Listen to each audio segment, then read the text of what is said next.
গোপীবল্লভপুরে প্রচারে ঝাঁপ তৃণমূল প্রার্থী অজিত মাহাতো। প্রার্থী ঘোষণার পরেই বাড়ি বাড়ি ও তপসিয়া বাজারের বিভিন্ন দোকানে গিয়ে জোরদার জনসংযোগ। আসন্ন বিধানসভা নির্বাচনকে সামনে রেখে জঙ্গলমহল জুড়ে রাজনৈতিক তৎপরতা ক্রমশ বাড়ছে। প্রার্থী ঘোষণার পর থেকেই বিভিন্ন রাজনৈতিক দলের নেতারা নেমে পড়েছেন জোর কদমে প্রচারে। সেই আবহেই গোপীবল্লভপুর বিধানসভা কেন্দ্রেও শুরু হয়েছে জোরদার নির্বাচনী প্রচার। গোপীবল্লভপুর বিধানসভা কেন্দ্রের তৃণমূল কংগ্রেস প্রার্থী হিসেবে নাম ঘোষণার পর থেকেই জোর কদমে প্রচারে নেমে পড়লেন অজিত মাহাতো। মঙ্গলবার দলের সুপ্রিমো মমতা বন্দ্যোপাধ্যায় ও সর্বভারতীয় সাধারণ সম্পাদক অভিষেক বন্দ্যোপাধ্যায় প্রার্থীদের তালিকা প্রকাশ করেন, যেখানে গোপীবল্লভপুর কেন্দ্র থেকে অজিত মাহাতোর নাম ঘোষণা করা হয়। নাম ঘোষণার পর আর দেরি না করে সকাল থেকেই মাঠে নেমে পড়েন তিনি। এদিন সকালে ঝাড়গ্রাম শহরে দলের প্রবীণ নেতা ও আইনজীবী প্রশান্ত রায়ের বাড়িতে গিয়ে সাক্ষাৎ করেন অজিত মাহাতো। পাশাপাশি প্রয়াত ঝুমুর শিল্পী বিজয় মাহাতোর বাড়িতে গিয়ে তার পরিবারের সদস্যদের সঙ্গে দেখা করে আশীর্বাদ নেন। এরপর তিনি গোপীবল্লভপুর বিধানসভার অন্তর্গত গোপীবল্লভপুর 2 নম্বর ব্লকের তপসিয়া এলাকায় তৃণমূল কংগ্রেসের কার্যালয়ে যান।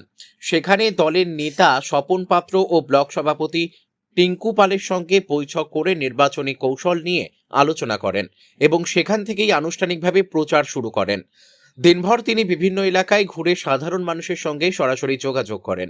ঝাড়গ্রাম গ্রামীণ ব্লকের লোধাশুলি ও নহরিয়া এলাকায় দেওয়াল লিখন ও বাড়ি বাড়ি গিয়ে প্রচার চালান তিনি। প্রচার চলাকালীন অজিত মাহাতো বলেন, দলনেত্রী মমতা বন্দ্যোপাধ্যায় ও অভিষেক বন্দ্যোপাধ্যায় আমার ওপর আস্থা রেখেছেন, তার জন্য আমি কৃতজ্ঞ। দলের যে দায়িত্ব পেয়েছি তা নিষ্ঠার সঙ্গে পালন করব। ঝাড়গ্রাম থেকে অরূপ ঘোষের রিপোর্ট, বিগ নিউজ বাংলা। আজকে হঠাৎ করে আসার সময় সবাই আমরা পার্টিটা করেছি এবং মমতা বন্দ্যোপাধ্যায়ের রীতি আদর্শ থেকে আমরা কোনোদিনও সরে যাইনি। সবসময় আমরা থেকেছি, আমরা বিভিন্ন জায়গায় একসঙ্গে বিভিন্ন সময়ও কাটিয়েছি।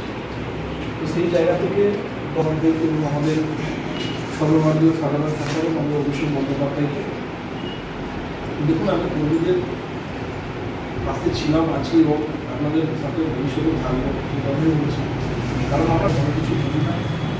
দল যেভাবে আমাদের নির্দেশ দিলে, আমাদের যেভাবে ব্লক সভাপতিরা আসবে এবং আগামী দিনেও সেটাই হয়েছে।